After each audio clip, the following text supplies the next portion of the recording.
Hey, Matt Riddle, the King of Rose. Support WrestleTalk. Do it, bro. Support WrestleTalk! Donate on Patreon. WWE Vs AEW. On one side, in the red, blue, and black and gold corner, we've got Raw, we've got SmackDown, we've got NXT, we've even got a little bit of Total Divas, a little bit of the Rousey. And on the other side, in the... what colour corner would you say it is? Well, their Dynamite stuff is all like the big sort of multicoloured explosion stuff, really. So it's diversity. It is the rainbow-coloured corner. Yep. AEW. Next week, we'll see the wrestling world go crazy. Oh, yeah. I'm Ollie Davis. This is Luke Owen. Welcome to the last ever, as you know it, episode of the WrestleRamble. We're going to be renaming this show to WrestleTalk Live. Oh, yeah. Because it's all going to be live now. This is the only thing that's been pre-edited since we started all our live streaming and Raw and SmackDown NXT. The only thing that's remained pre-edited as well. Yeah. I still spend 2 hours of my Friday getting this edited and uploaded into the back end. Not anymore! Not anymore! No, because it's going to be WrestleTalk Live starting from next week. WWE are billing next week as their premiere week. Maybe we should do the same. Well, I do feel like we're coming to the end of an era, or an end of an era for other folks, in terms of WrestleTalk, because the WrestleRamble, which is the show you and I started 3 years ago, is coming to an end. I did my it's not coming to. It's going to be exactly the same. We're just calling it WrestleTalk Live. Yes. And it's going to be live 5 times a week rather than 4. Exactly, yeah. Sorry, yeah, to avoid confusion, yes, nothing's changing. So, like, the WrestleRamble name is going away. I did my last ever NXT Ramble this week. You and I did our last ever SmackDown Ramble. Oh, no, intended not. We're doing one next week. But it's live. It's a different one. Exactly. So it's like the last one in studio. It's the end of an era. Yeah. But with that comes excitement at the dawn of what we're all hoping will be the next wrestling boom. I mean, maybe not Attitude Era. No, certainly not. But maybe Raw versus Impact. Hey, maybe. The 2010 era, yeah. If we could get back to that 2010 era. Oh, yeah. Like, Meltzer pointed out in The Observer this week that everyone's going, doing really well for NXT. It drew 1 million viewers. Really well done. That's actually a really, really great viewing. But when they launched ECW in 2007, that debuted to 3 million viewers. Yeah. Not as many people are watching wrestling these days. Not. TNA used to get 2 million on the reg.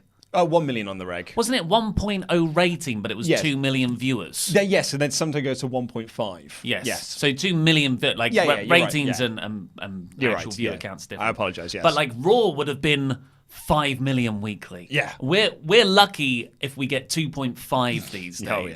SmackDown, was probably beating the SmackDown Live version of the show. It is unprecedented.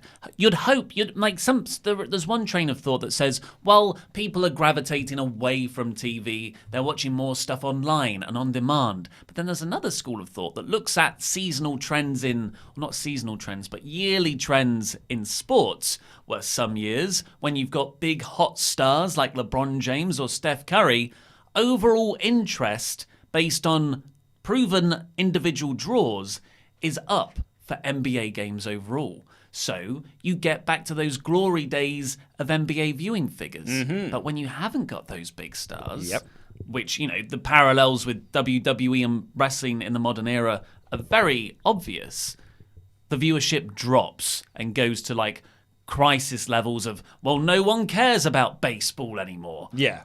Better bring Austin back. Yeah. Better bring back Babe Ruth. Yeah, I guess.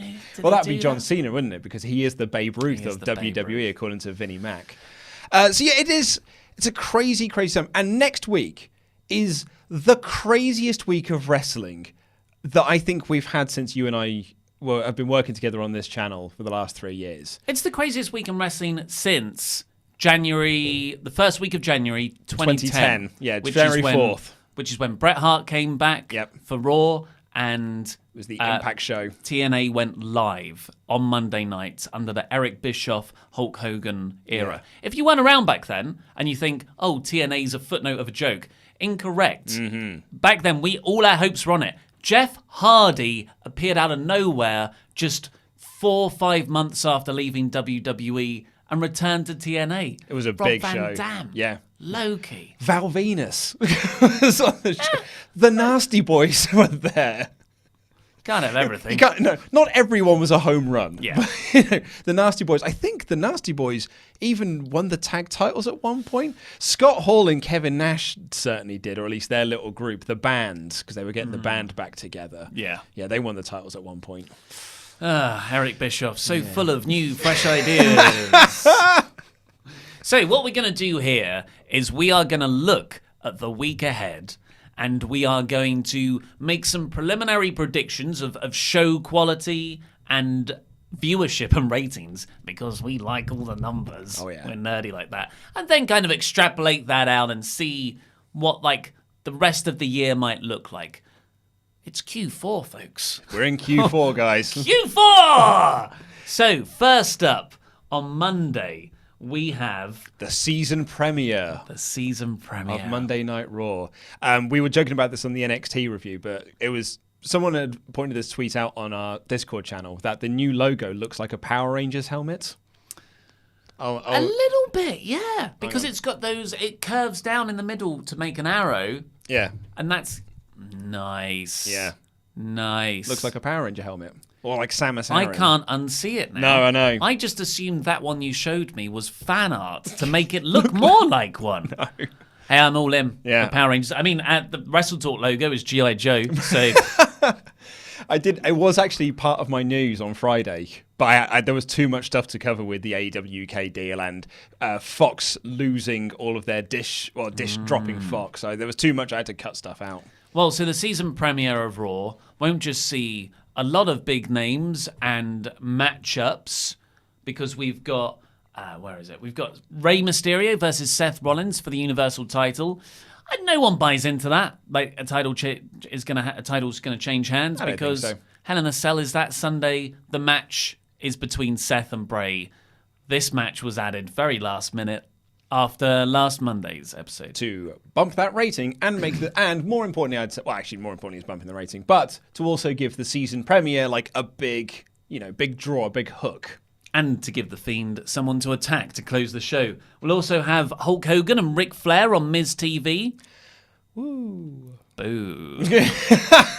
For Hogan. Yeah, oh dear. Well, not a great reaction for Hogan. I don't think they're the draws that WWE think they are. Well, it's not, and actually, it's been pointed out the last time they brought, because like USA Network's whole deal is like, we'll just bring back legends. They pop the ratings, and then they did that for Austin recently, and they drew the second lowest non-holiday rating, and it was like, oh, maybe legends aren't draws. Yeah. But we'll still just keep doing it anyway. Well, done once a year, they can be. Yeah. But then they did it 2 months after. I was going to say, we literally saw these lads just a few weeks ago on Raw. And Stone Cold's going to be on Raw, isn't he? And He's on SmackDown. He's on SmackDown. I Right. don't know if he's on Raw, but he is on SmackDown. Well, I bet we can expect a lot of legend cameos Maybe for we this can get a season Skype premiere. call. Well, I tell you who's going to be there. Jerry the King Lawler.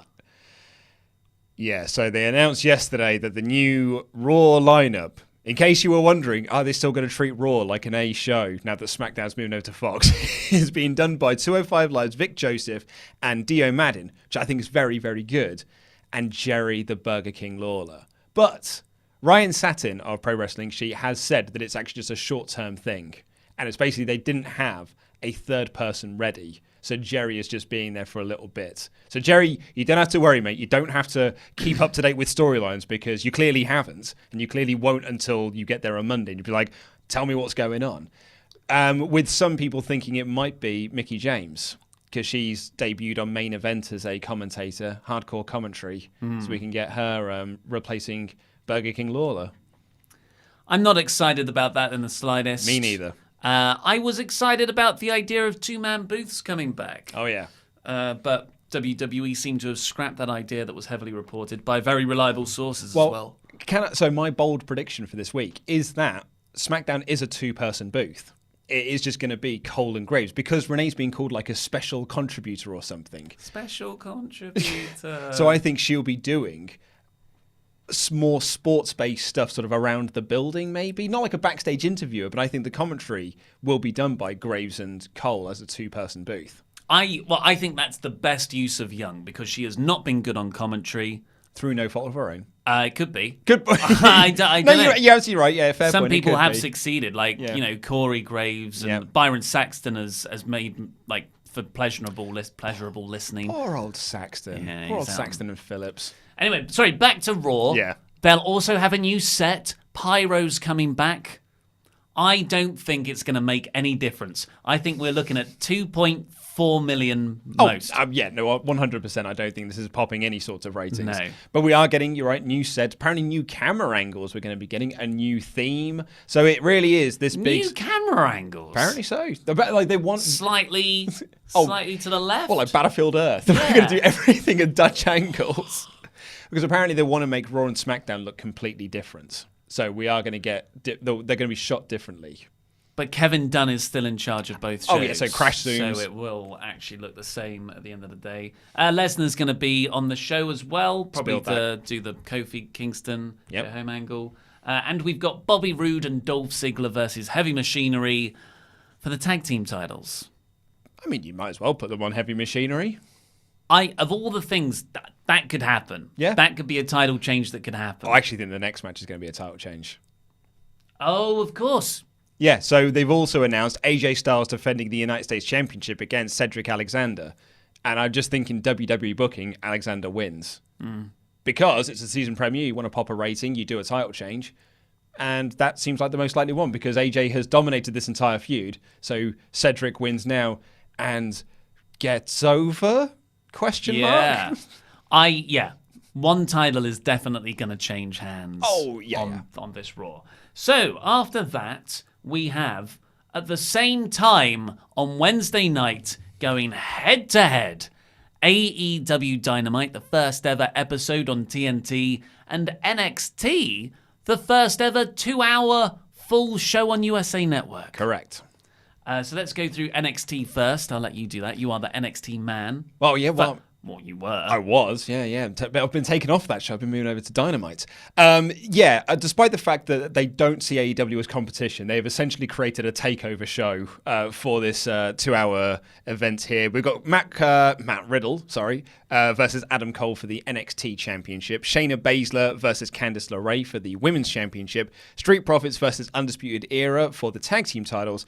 And they've also said there might be Johnny Gargano versus Shane Thorne, a segment with Dream, and a possible another title match being added, which could be either Roderick Strong, could be Walter versus Kushida for the United Kingdom title, or Drew Gulak versus Leo Rush for the Cruiserweight Championship, because Leo Rush was crowned the new #1 contender last week.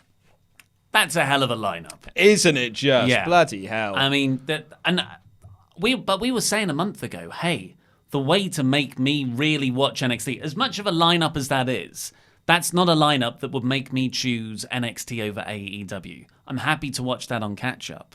I'll watch AEW first. And really, for advertisers, it's those live viewings that really count. That's the one. And that's what a lot of the networks are going to judge the success of these shows based on, because when you watch it on demand, you can fast forward through the adverts. It's what we said when there were all these reports of maybe Kevin Owens going down there. AJ Styles seemed to be building a confrontation with Shawn Michaels in NXT. None of that's happened.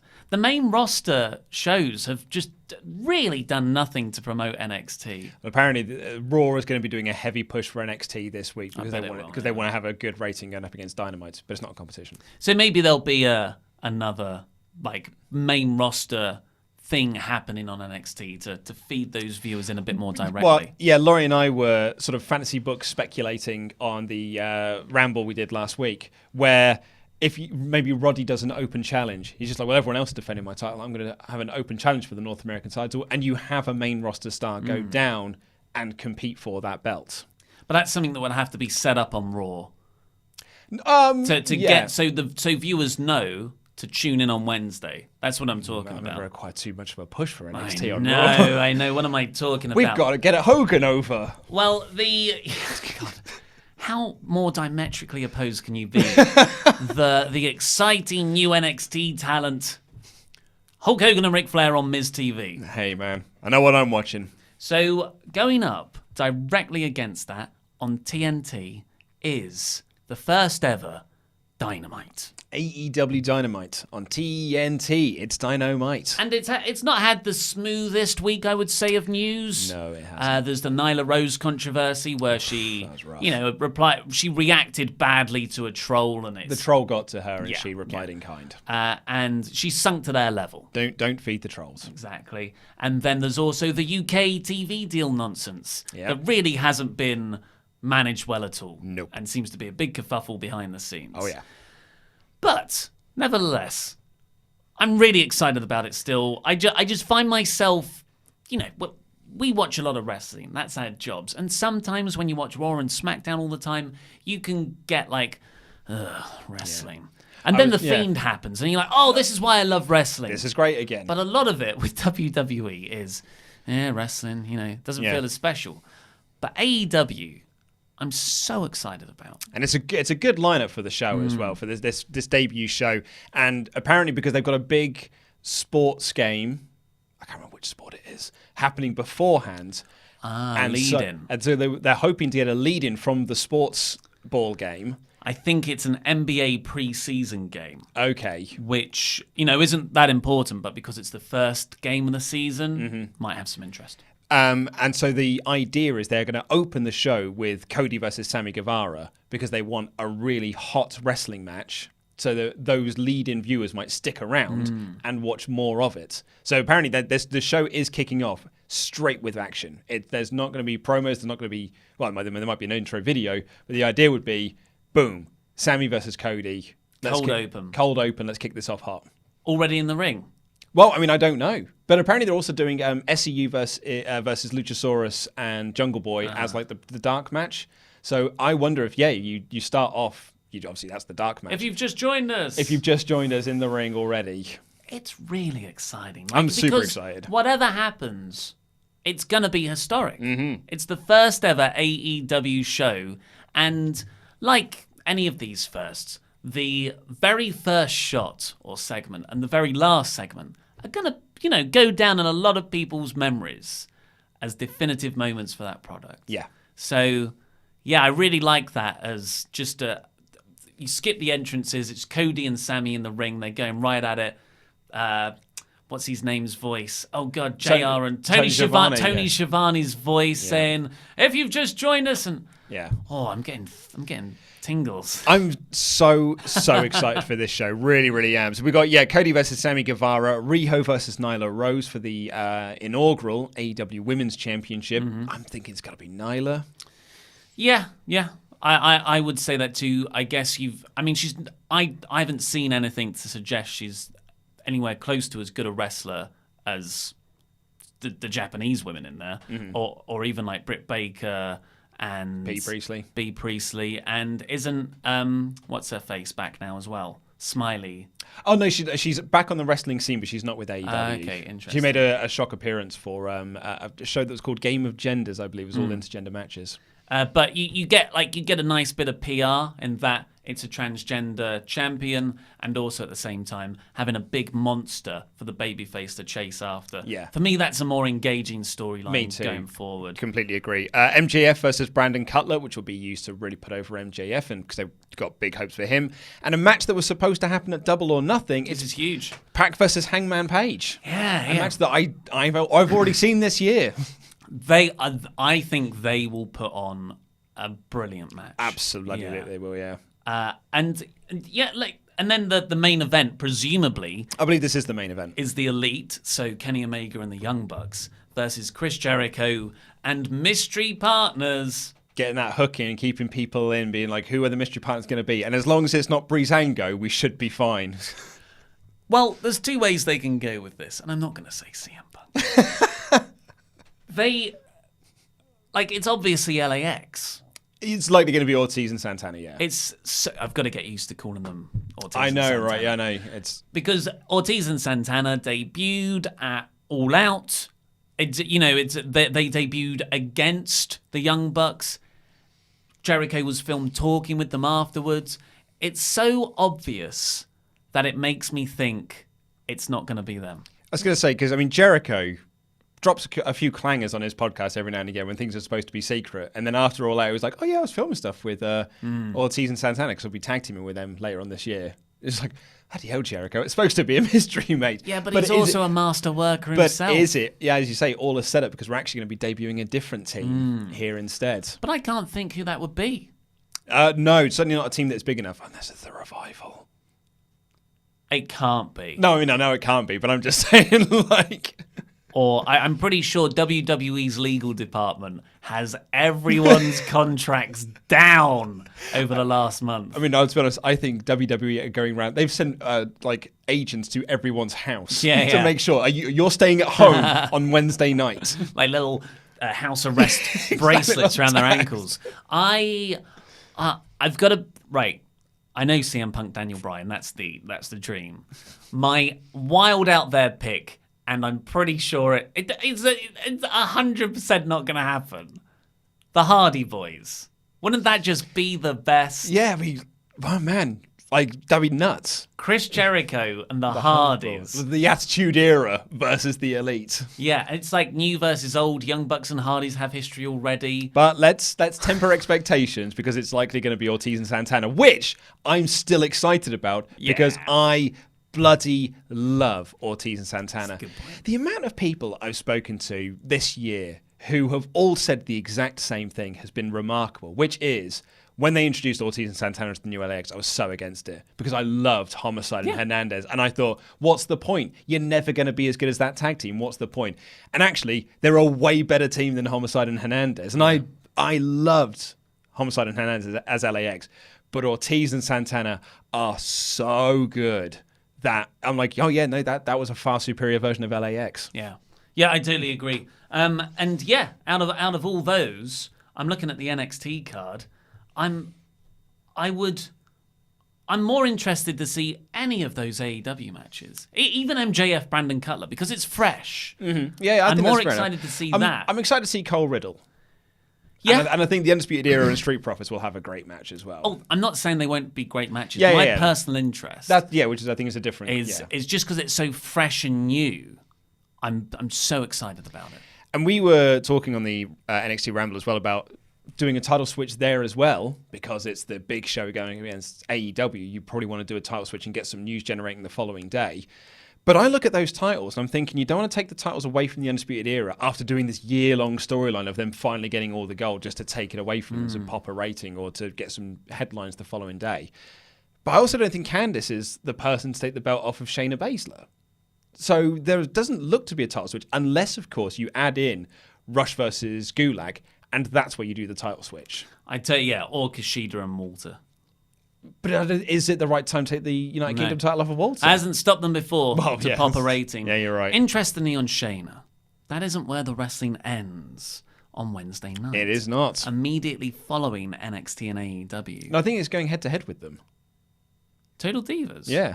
I think it's on at the same time that these two shows are on.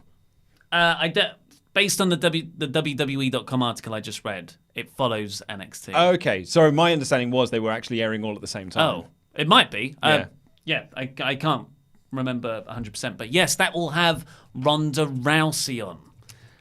And Sonya Deville. And she's going to get the draw, She's right at the back of the poster. They're like, hello, I'm still here. I'm really curious to see how many people would tune in to see Ronda Rousey in that environment. Yeah.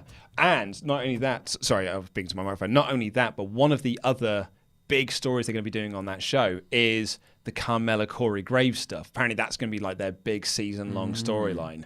So they want to get that salacious stuff in there as well. And as you say, Ronda Rousey on a quote-unquote reality, end quote, show.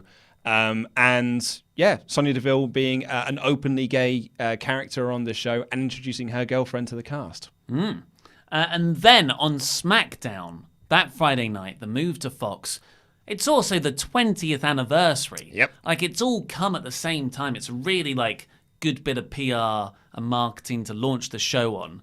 You've also got Brock Lesnar versus Kofi Kingston for the Universal WWE title. Yeah, close. Which is, that's 100% going to change hands for me. Oh, I'm a very confident man that Brock is winning that title. We've got the 4 horsewomen, so Becky Lynch and Charlotte up against Banks and Bayley. Mm-hmm.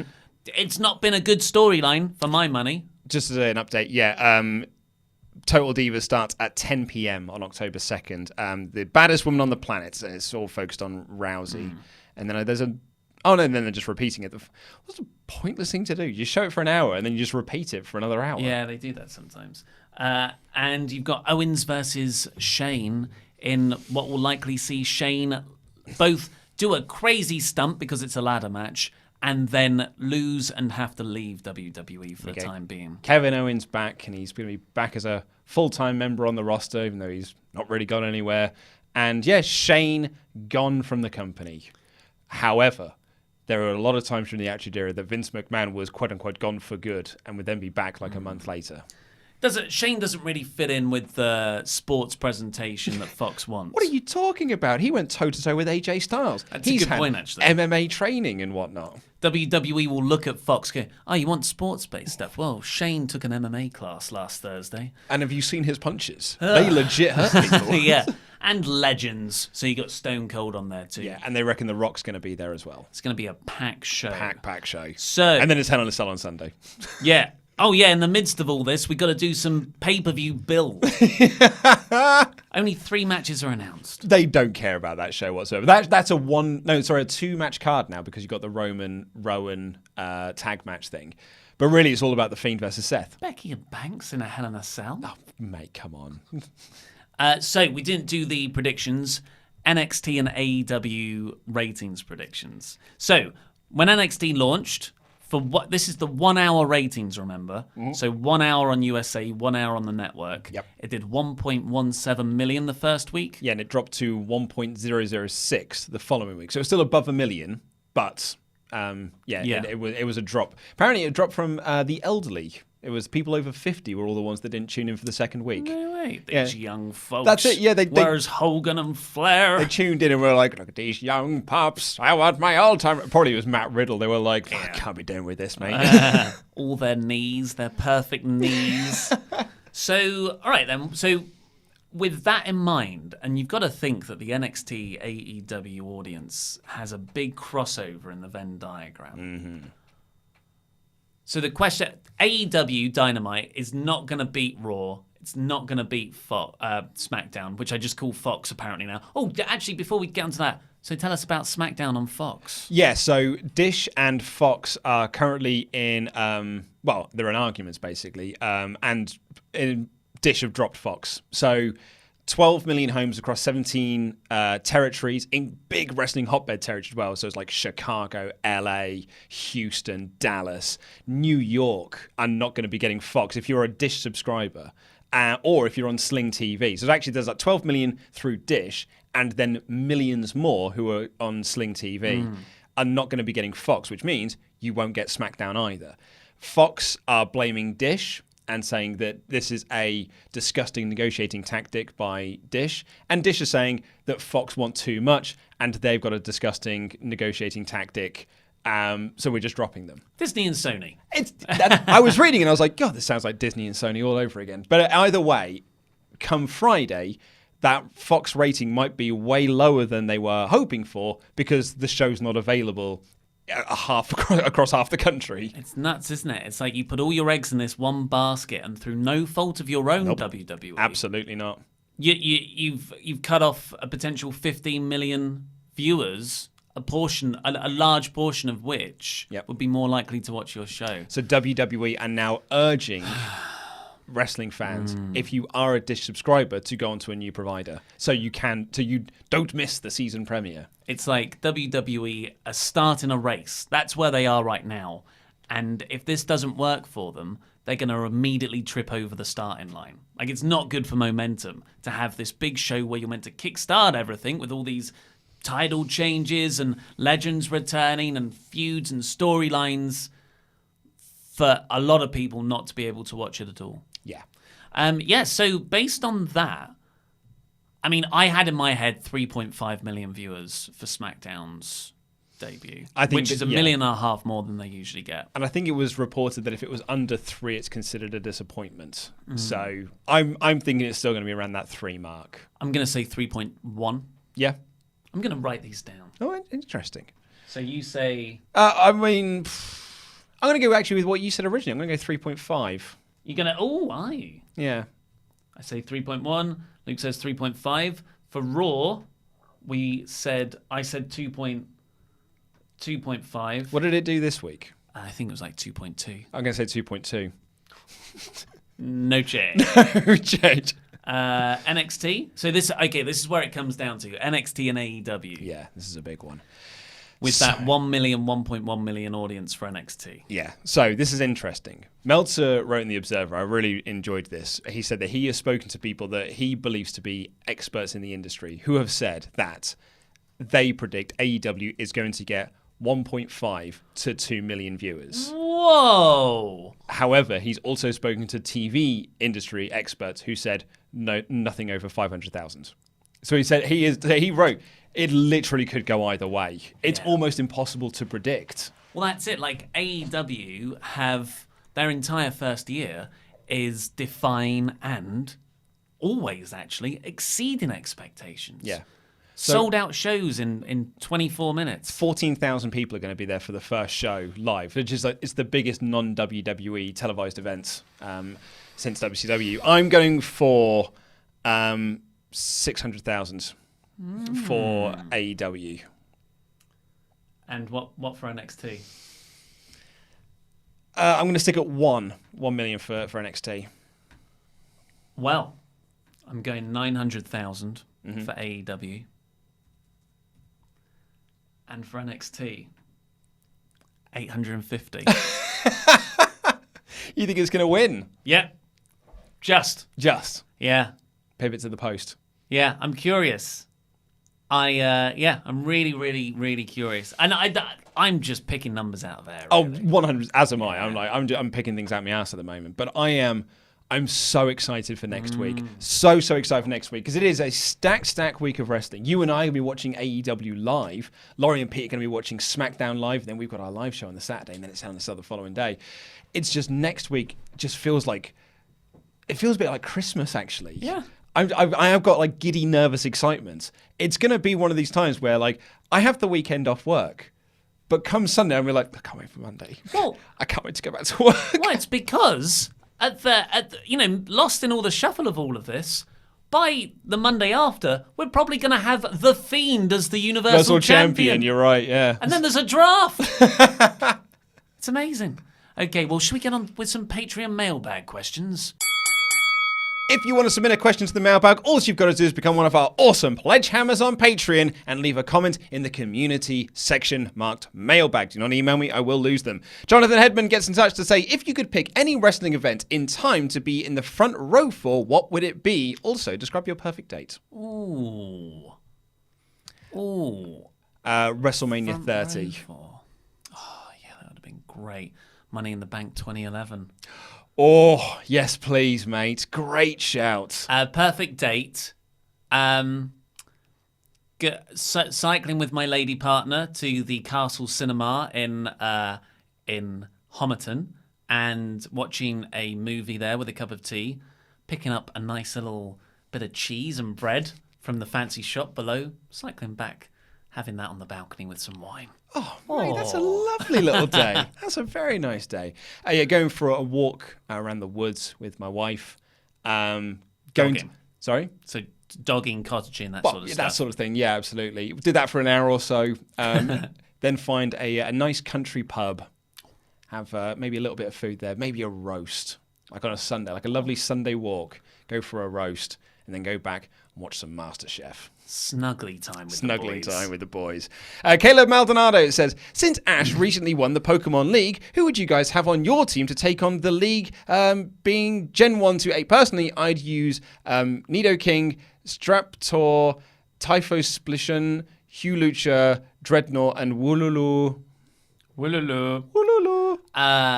I'm OG, so Charizard, Blastoise, Venusaur, Pikachu, Gyarados, and Mewtwo. I'm not a nerd, so I don't know. Jonathan Edmond says, what if Kofi wins, or at least escapes still the champion? If they still do Survivor Series as champion versus champion with the feed, assuming he wins at Hell in a Cell, it's possible we'll get Fiend Brock. We can save Fiend versus Brock for something with a little more build. A little more build. A little more of the build. I thought you said Cody there, not Kofi. Oh, so I might have done, but I did mean Kofi. If Kofi is the champion, I mean, it's not out the realms of possibility. Like, you could have Brock lose and set up a larger program with Undertaker or something. Oh, Brock Undertaker once again. I know. Yeah. Well, it would be a draw, and that is in Vince McMahon's wheelhouse. Yeah. Going back to the well. Yeah. Shea says, hey everyone at WrestleTalk, if you had to start a company with 4 wrestlers, each from New Japan, NXT, WWE, and AEW, who would it be? Mine would be Ospreay, Omega, Gargano, and Seth Rollins. Definitely Ospreay. Definitely Omega. Who's the really charismatic one in Street Profits? Montez Ford. But would I? Oh, I don't know. You pick the other two. So Keith from Lee. NXT, Keith Lee. Matt Riddle. Well, no, I need to pick someone from the main roster now. Oh, right. AJ Styles. Cool. Shea again asks, hey Luke, Ollie, and El Fagador, with the Wednesday Night Wars and SmackDown moving to Fox, what will happen with the Screenstalker channel? Since the WrestleTalk channel will have so much content. Also, an idea for Screenstalker livestream is, he doesn't like the idea of doing the live stream. Because for both of us, since the 1 hour WrestleTalk livestream is long enough, also you guys need to sleep. Well, actually, doing the 1 hour live stream Means we can sleep. is technically easier for us from a production perspective, and it will just be more fun. Like, we have so much more fun doing these live streams than the edited version. Yeah. We're doing an edited version now, and I feel like something's missing Yeah, because it we is. can't talk with you guys in real time. Andy's not here. And yeah, we haven't got a producer. So I would go... Well, we are going to do the live Screenstalker every day from the 7th of October, which is Monday, after Hell in a Cell. That's our launch party. We're all coming in for it. Mm-hmm.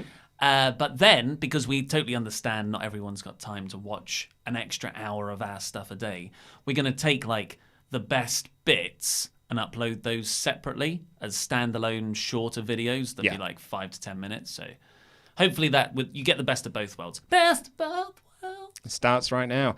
Reese says, hello, my fellow subjects of King Chopper Whopper on his glorious birthday. I hope this finds you well. Now, Luke might disagree since we recently established that he hates The Miz. I don't hate The Miz. I just said that he's just as a relic of an older generation, or an older WWE that we've moved past on. I actually really like The Miz. But looking at the last 5 years, I've noticed something. Is The Miz, specifically heel Miz, the only person the WWE will let make the IC title feel important? Maybe it's a mix of various outside media appearances, getting TV time and being trusted with a bit more freedom on the mic, but I can't think of anyone else who's held the title, including fantastic wrestlers like Finn and Dean, since the brand split, that have made it feel like not a burden. Just something I've noticed, but full disclosure, the Miz is legitimately my favorite wrestler. Wow. Well, I think you should qualify that with performer. Favorite performer. But sure, if you like bad offense. Non-believable news. If you like unrealistic wrestling, yeah. That is an interesting point, though. I can't think of anyone who's made the Intercontinental title feel like that. Seth and Dolph last year.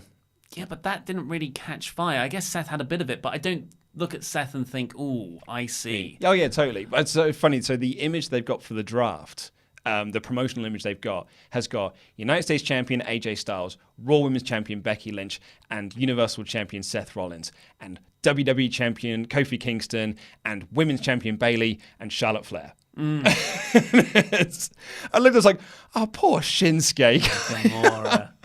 No one will tune in if there's a Japanese guy on the poster. Not enough white people on this poster. Gigi Baxter says, with SmackDown moving to Fox, is a dominant MMA Lesnar being booked to be dominant better for the sports-based product? Or is it finally time to bring Lesnar down to other wrestlers' levels, as opposed to the current raise one guy up template? In which case, should WWE use The Fiend to add a mental vulnerability? He can still be booked as a physical dominant, but The Fiend has removed the cocksure cockiness. Would that hurt the product, though? I think eventually that's a nice route to take it in, but in the immediate term, have Brock win. Apparently he's going to be around a lot more. Have him do matches on TV. Sometimes he squashes people. Sometimes, this guy took him to his limit. Wow, Chad Gable went 5 minutes with Brock in a kind of competitive match. He looked a bit shaken. And ultimately, Survivor Series, WrestleMania maybe, Matt Riddle beats him. And then he puts someone over after he's put a lot of people over. I mean, if it all goes well, you can completely rewrite people's legacies. John Cena buried everyone for a decade. Oh, yeah. And then he did... It wasn't even long. It was like 3 months of putting... He didn't even lose. No. He just had longer matches with people where the other guy looked really good for the United States title. And we all love him now. Yeah. And I admit to doing that as well. Like, it completely changed my mind. Completely agree. Matt Edmonds says, hey guys, I just wanted to get your opinions on a very controversial question that has caused a division within my friend group. How many holes does a straw have? My answer is 1. Going by the logic that it has one continuous hole with 2 openings, in the same way that if you dug a hole straight through the earth and come out the other side, you would not have dug 2 holes, just 1 hole with 2 openings.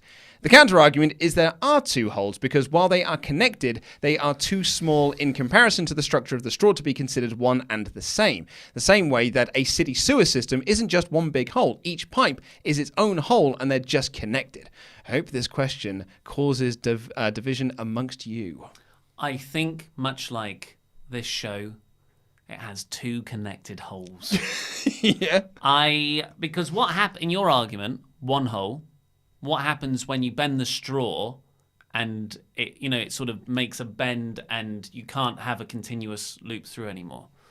I think your argument then disappears. And to have an answer that relies on something being a certain shape all the time when we know it can bend doesn't hold up. I agree, because I think it's not holes in, it's a tube. It's a bit like, does loo roll have 2 holes or is it just one continuous thing? I think it has got a hole at one end and a hole at the other end. That is my feeling on this. So my answer is 2. DOS. But I'm afraid that's all we got time for in the mailbag. We've got loads that we didn't get a chance to go through, so we'll try and do those next week, I suppose. No magazine show next week because... Oh, that's because we're doing the live show. We're doing a live show. It's an insane week. You won't lack for content, believe me. But the week after that, so the week commencing the 7th, we will have a Friday live show. This show will now be on Fridays. It'll be live, and it'll be really, really fun. Yeah, really looking forward to doing this live. But for now, that's all we've got time for this last ever edited version of the WrestleRamble. We may as well get rid of Premiere Pro. Don't need any more. Please click the videos that have just appeared on the desk to catch up with the latest awesome WrestleTalk things, and this button right here, which will make you a pledge hammer on Patreon. I've been Ollie Davis, this has been Luke Owen, and that was Rambling.